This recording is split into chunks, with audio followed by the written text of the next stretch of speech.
About a week ago, my friend told me he found an interesting game on the Xbox Game Pass and wanted me to try it out. So I decided, might as well. Maybe he has pretty good taste. What type of game is he talking about? Turns out it was Ben 10 Power Trip. Now I normally don't play Ben 10 games. I barely watched the series when I was a little kid. But nevertheless, I was intrigued. I saw the trailers and I wanted to check it out. And oh my god, if I had to suffer, you have to suffer. Because that game was miserable. It was subpar. It was second rate.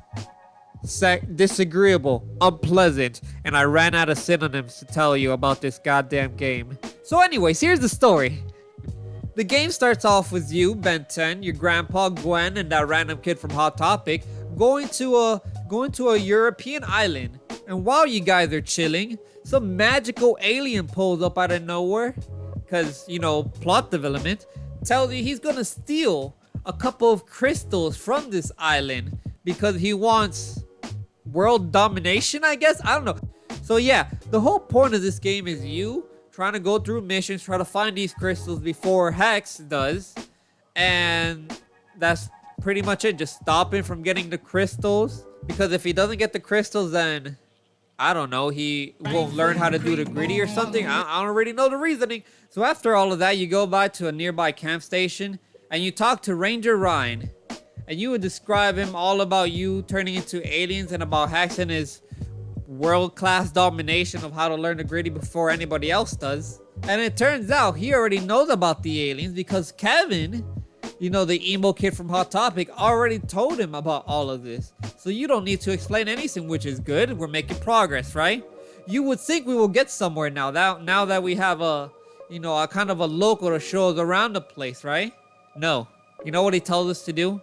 He tells us to burn logs. I don't know why we're burning logs. Wouldn't it cause the forest fire? Given that we're in the middle of a fucking forest. But what, logic out the window with this dude, right? So I figured, okay, we do the job, right? Once we're done, we're on his good side. Maybe he tells us the information we need, right? Progress, right? Plot development. No, you know what else we gotta do? We gotta pick up sticks. We gotta pick up sticks for this man. No. Why do we need to pick up sticks? I actually forgot the reasoning why we had to pick up sticks, because it wasn't for starting a fire. Because if we wanted to start a fire, we got an alien for that.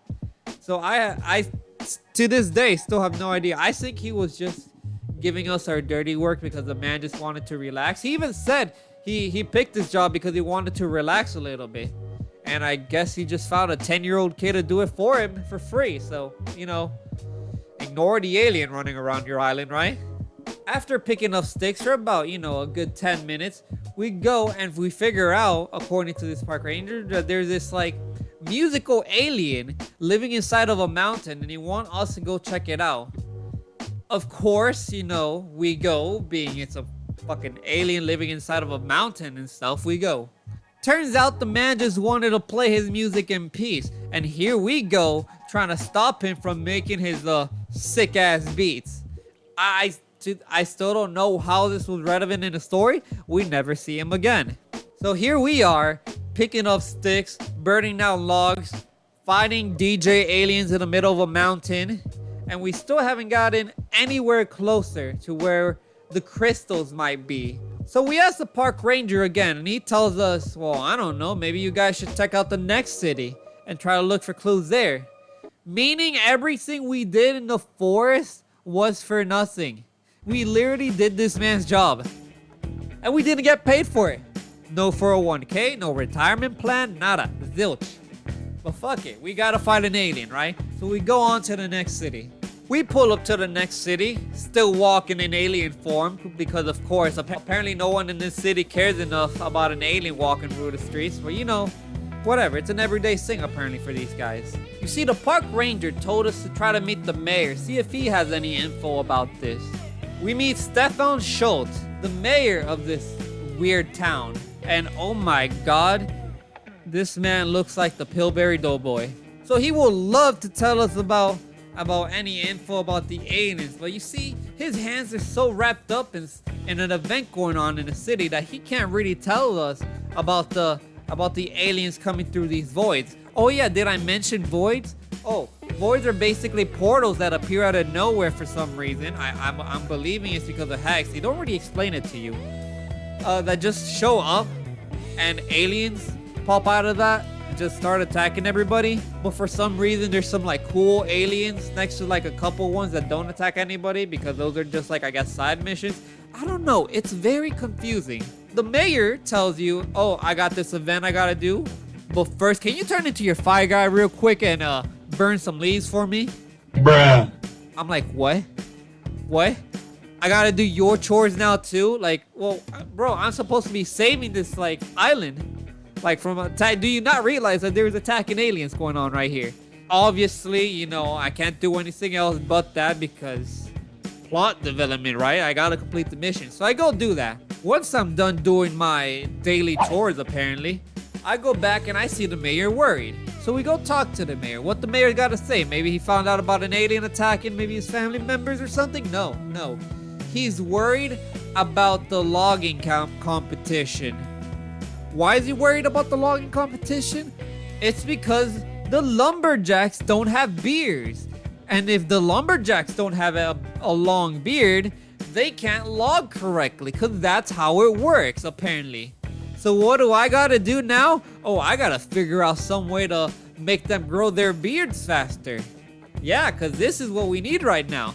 So we go do that. So what do you think he possibly tells us to do to make these lumberjacks' beards grow longer?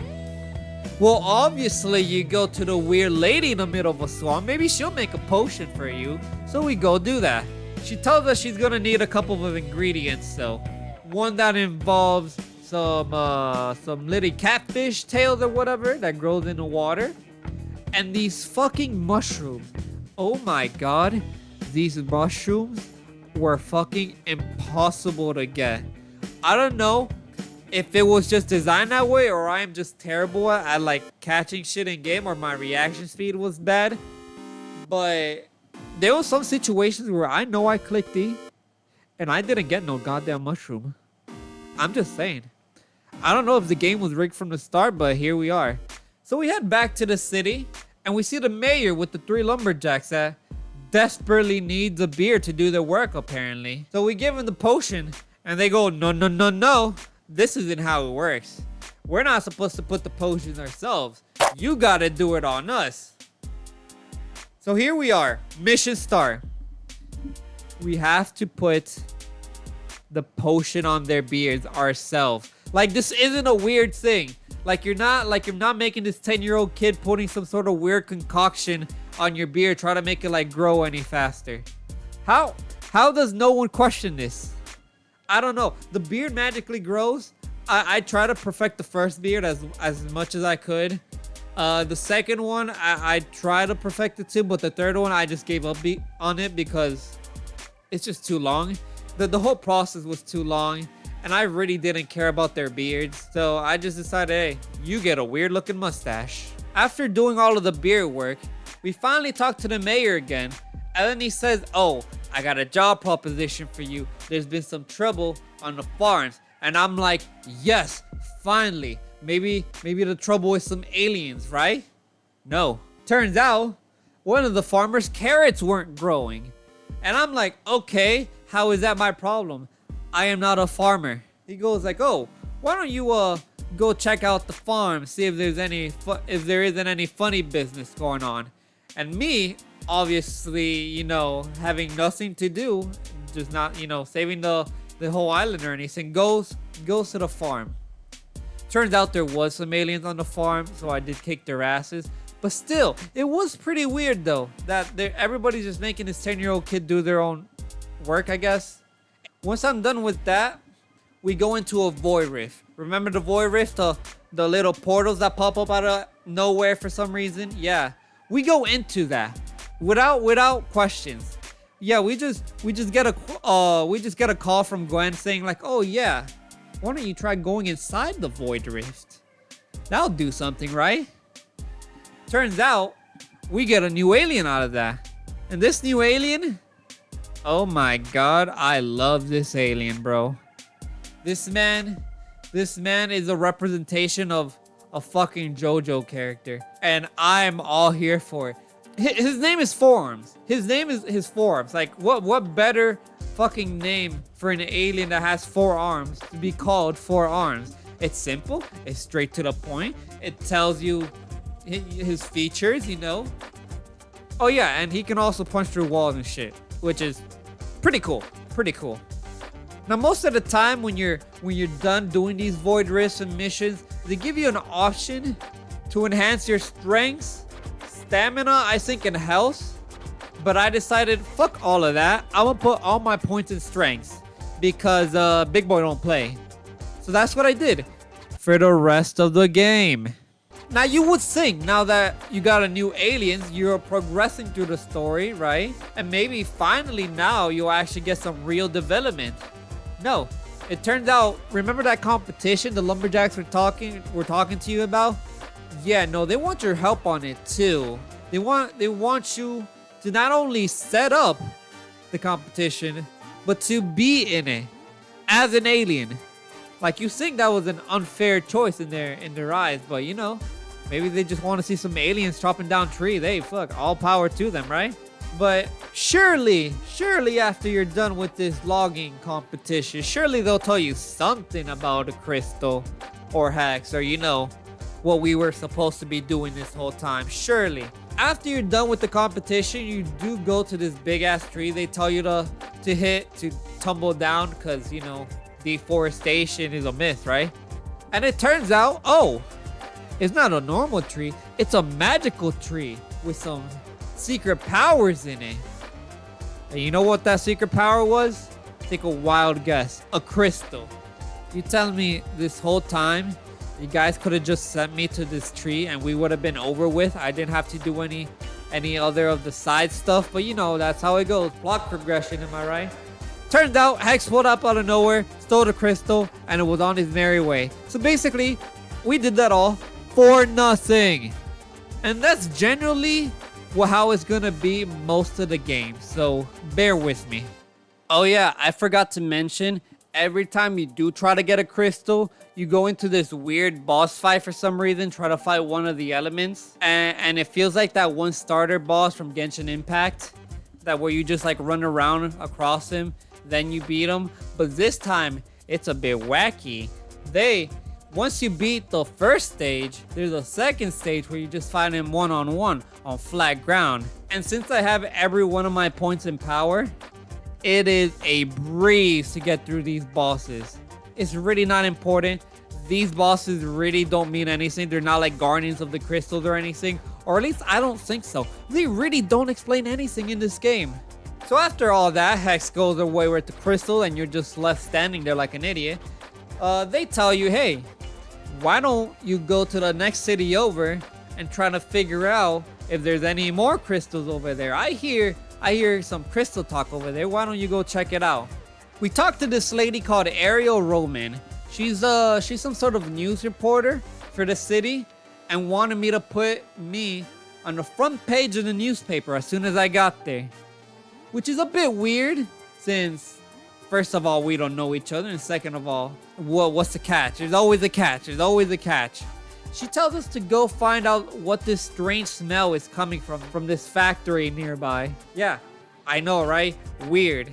Turns out the strong smell from the factory was coming from aliens popping up out of nowhere and ruining everything for everybody and trying to take over the factory. So we pull up, we kill a couple of aliens, strange smell gone, and we get a new alien out of it. I actually seen this alien growing up. The alien is called Accelerate. Get it? Accelerate, accelerate. I know, funny wordplay from a Ben 10 game. And now with the new alien, we have the cool power of going fast and grinding on blue rails across the city. Yeah, that's pretty much it. Throughout the game, I mostly use this alien as like just a way to walk around faster because there's really no other reason for him. Once I get back to her and explain everything I've done, obviously she has no reason to not put me in the front page of the newspaper, which she does, to be fair, she does do it. But then she tells me about these strange symbols in front of a water fountain. Now, what could these strange symbols be? Well, Gwen, a little while before, was telling us about these strange symbols she was reading in this tablet that she found when Hex first saw us at the start of the game. And those symbols correlate to the symbols from the water fountain. So we decided to go check it out. Once we matched the symbols on top of another building, it opens up a passway to the waterfall. Turns out it was just a random room full of pizza boxes and like some alien information that we technically didn't know of, but we could have figured out if we just asked the news reporter lady. And it's some weird looking pizza too. Like they had some white stuff in that pizza. I don't know if it was mushrooms or something else, but I did not want to find out. Oh yeah, and for some reason, we go into another void and we got another alien called Shock Rock. Now this alien is different. This one is quirky. Some may say a bit wacky. He plays with electricity. What he does, he basically slings like Spider-Man on top of these electricity poles. And he can disrupt power supply things like by like forcing his hands on it. I don't know. He messes around with electricity and fights with a giant spoon. So I think that's pretty fun. Once we get our 2 new aliens and help out the newspaper lady, she tells us she barely knows anything about Hex or any of the crystals other than what she told us. So she tells us to ask a friend of hers, or I think it was a cousin. I don't really remember because I really don't care. Most of the time when these people are talking, I try to just like skip over it because it was kind of boring. Like the writing in this game is really boring at some parts, and it's kind of tedious because they kind of repeat most of the same stuff over and over again. But yeah, she tells us to go find this girl who is just chilling on top of a building with her bandmates for some reason. And we ask her about like if she has any information about Hex or the crystals. And she tells us, yeah, we'll give you all the information you need if you make our song appear on the radio. And I'm like, what? Am I supposed to be your manager now? I'm just asking a simple question and now I gotta help you like put your label out there with your song on the radio? So we go do that. How must one get their song on the radio? Maybe it's through connections. Maybe it's through Twitter. Maybe you put advertisements out there to get yourself known. No, what we do is we go into Shock Rock form, climb a tower, and zap the fuck out of the tower. And then somehow that magically makes her music go across all radio stations. Because that's obviously how electricity works. Yeah. Once we're done trying to help out the emo kids from South Park get their song through the radio, Hex shows up out of nowhere and he starts destroying shit. So we turn into Accelerate and try to chase him down the city. And while we're chasing him, he's destroying down roads. He's like destroying buildings. And apparently no cars are in the road when everything is happening because apparently no one goes outside nowadays in this universe. I still don't know why he showed up and why we have to chase him down with Accelerate. I think it was just the game's developer's way of just showing how cool Accelerate could be in a chasing scene. Or maybe it was something to be used for the trailers. I don't really know. I still don't know, and I finished the game. After doing all of that, we go talk to the Gauss kids again, and they basically sent us back to the same waterfall we were just at for another boss fight. What does this boss fight have to do with anything? Nothing really, but it looks cool in the trailers. We beat them, we level up our power as we do, and we move on to the next city. So once we get to the new city, we meet up with this old lady called Bunny Hill. And the first thing that she tells us is that she's a professional skier and she got a gold medal for it back in the day. She sounded like one of those kids back in middle school that won the 3-legged race, got first place, and wouldn't shut up about it for the rest of the year. But apparently she has important information for us. But guess what do we gotta do to get that information? Clear some aliens? No. If you made it this far, you already know. We gotta clear some debris. It's snowing out there, so we gotta use Fireboy and burn away some snow patches in the middle of the roads in front of some houses. This is a kind of weird one for me because she doesn't really know that we turned into aliens, yet she decided to make a 10-year-old kid plow a shit ton of snow for some reason. It's kind of weird, isn't it? Right? Just me? And she says, oh, I don't really know much, but if you want to figure out more, why don't you climb this huge ass mountain? Again, she doesn't know that we turn into aliens, and she's telling us to climb a mountain. We do it anyways because plot progression. So as I'm climbing this mountain, I realize on the side of me, I see this like very specific rock with kind of like orange X's on it that it looks like you can climb, but I'm assuming we don't have the right alien for it yet, because I, after climbing a mountain, got the new alien, and his name is Ras. Not with the W, but with the R. And oh my god, this big boy is flexible. That sounded wrong. Like, this man can do gymnastics for days, dog. Like, he doing front flips, back flips, side flips, any flips. He doesn't do leg day though, for some reason. And he's also a tiger. So once we get Ras, our little gymnastics kitten, we find this dude who supposedly broke his ankle, but is somehow standing in like heavy snow and walking on that same foot. He doesn't even tell you which foot he sprained it, which is concerning. He asked us to help him fix one of those little carts that helps you grow up the mountain, because apparently it got broken with some heavy alien attack or something. He doesn't know. He just knows it's broken, doesn't want to do it. Fake sprained his ankle and wants a 10-year-old boy with alien powers to do the work for him. Yeah, side questing, but not really, because this is a main quest.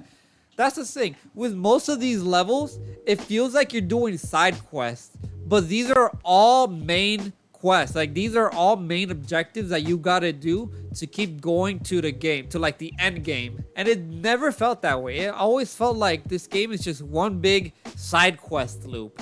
Once we take the lift down, which of course we do, we go back to the old lady, and she tells us, I don't know any about this alien talk, but hey, you know who does know it? This weird old lady who lives in the middle of a mountain called Astrid Anderson. I hear she knows about constellations and shit.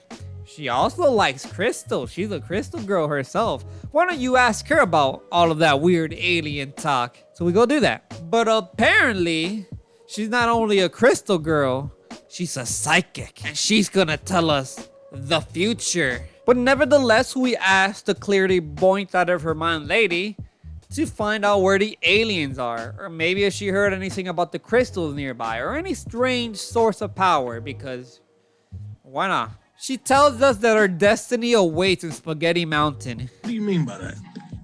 The fuck does that mean, lady? Here I am thinking this lady's gonna give us some solid informational leads about where the crystals or alien are, given that she is a crystal girl herself. Why don't we follow the directional skills of this lady who lives alone in the middle of a frozen lake? Yeah, we'll see how that goes for us. So we're climbing up this mountain, fighting the various aliens along the way.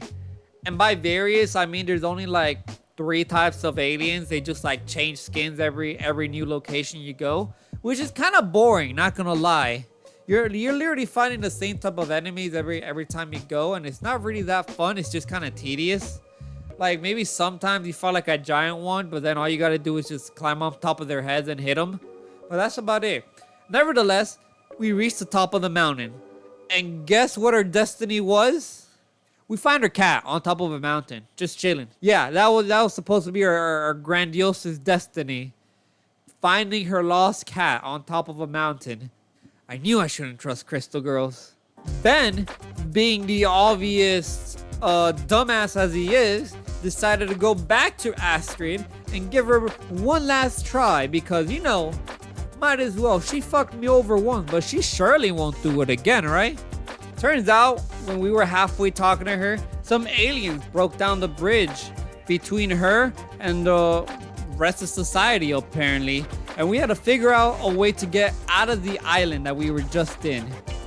And guys, let me tell you, I messed up. I messed up huge. I did a 20-minute obstacle course just to then figure out at the end that I could have just hopped over the bridge using my accelerate alien. 20 minutes just gone out of my life just because I didn't know that I could have just jumped over a bridge with an alien I had. To then go back and do the same obstacle course again because this lady tells me, oh, In order to perform my magic ritual spells or whatever the fuck she's saying, I need 3 totems, in which you gotta do by doing the obstacle course. So that's another 20 minutes I had to do for the same obstacle course. And by the end of it, I was done. I did not want to see her face again. She pissed me off. By far, the worst character in the game. I don't care. Her cat's better than her though. Her cat's a champ. I don't know how he survived on top of that mountain, but her cat is a cool one. It's a real one. Once we do all of that, she tells us that we gotta climb another mountain. God, what is it with people telling us to climb mountains all of a sudden? But whatever. Well, you gotta do what you gotta do, right? We climb another mountain, fight an ice boss, dominate him obviously because I put all my ability points and strengths and nothing else, so it wasn't even a fair fight for the dude. But turns out it was all, again, for nothing because Hex took another crystal. He took the snow crystal this time, or whatever you call those things. I do get why he's getting all of those crystals. It's because we are doing fucking side quest missions while he's actually doing the real missions out here. It's funny because every time we finish a main mission, we get a call from Gwen saying like, oh, you just unlocked some new side missions. And I'm like, wasn't this a side mission? Because it definitely felt like one. Surely the next city will be better, right guys? But wait, there isn't a next city. It turns out, now we gotta go through another void rift. But wait a minute. I got all my aliens. Why do I need to go back to another void rift? Boss battle? No. All we did was some side puzzles with a couple of our aliens to find this missing piece. Hex apparently has the power to negate our alien ability. So we have to get our little protective shield on our little watch in order to do the real final battle. So we go do that. And now finally that we have our little watch protector thing, we go meet up with Hex. And where do you think Hex is? Apparently, he's by a castle of some sort. Back at the first city we started at. We could have been done with this if we would have just waited for him at his castle, because either way, he's getting the crystals. We didn't get one single crystal this whole game. He's just been running our pockets this whole fucking game. We could have just sat in front of the castle, waited for him to be there, and then beat his ass once he got there. So now, boys, the final battle is approaching. Me versus Hex. I go into the void. Apparently, I have to destroy 3 crystals, just the same as the other bosses before, to bring him down to his knees and whoop his ass. So I do that. I whoop his ass. It's fairly easy. But wait, that wasn't the final battle. Oh, ho, ho. You thought we were done? No. The real battle's just begun. He went somewhere far away. I had to chase him down. I fight him again, and I don't think he hit me one time in his second phase, because my dodges were immaculate. Were fucking spectacular. Were out of this world. That, and at that point I had all my points and strengths. So, and I was almost maxed out in strength. So literally anything I hit would just insta die. So yeah, that was also good too. So Hex dies, or doesn't really die because it's a kid's game. He does one of those like Team Rocket things where he goes like, I'll get you next time, and then just like flies away. So technically we really didn't stop him at all. If anything, we were just like a hindrance to him. I mean, I guess we kind of stopped him from using the power of the crystal, but technically we didn't get him. And yeah, that's about it. It was pretty lackluster, honestly, from what the trailer showed. I get it, it's a kid's game and you gotta like, you know, suspend disbelief for story and stuff like that. But my God, it was so boring at times. It got to the point where like some of the stuff you did didn't even matter, because at the end of the day, someone told you to do something differently that didn't involve something that you did in the past, so it doesn't even fucking matter, and you did it for nothing, but people just want to... I'm rambling. The amount of puns that they did in this game was fucking horrendous. I feel like every conversation I had with like a person was like, have a snowy day, when it was like snowy or something like that. It was so very like Hallmark cliche-ish type of conversations that I really didn't like and got bored of very quickly. But if you guys want to see more of this, let me know in the comments below. Let me know what type of other games like this that you want me to preferably not suffer to. And if you want to see this live, then twitch.tv/PeppyBead. All in all, seriously, it was pretty fun just making fun of this game. But now I'm tired and I'm sleepy and I'm hungry. And his name is John C. And I'll probably take a nap after this. So I'll see you later.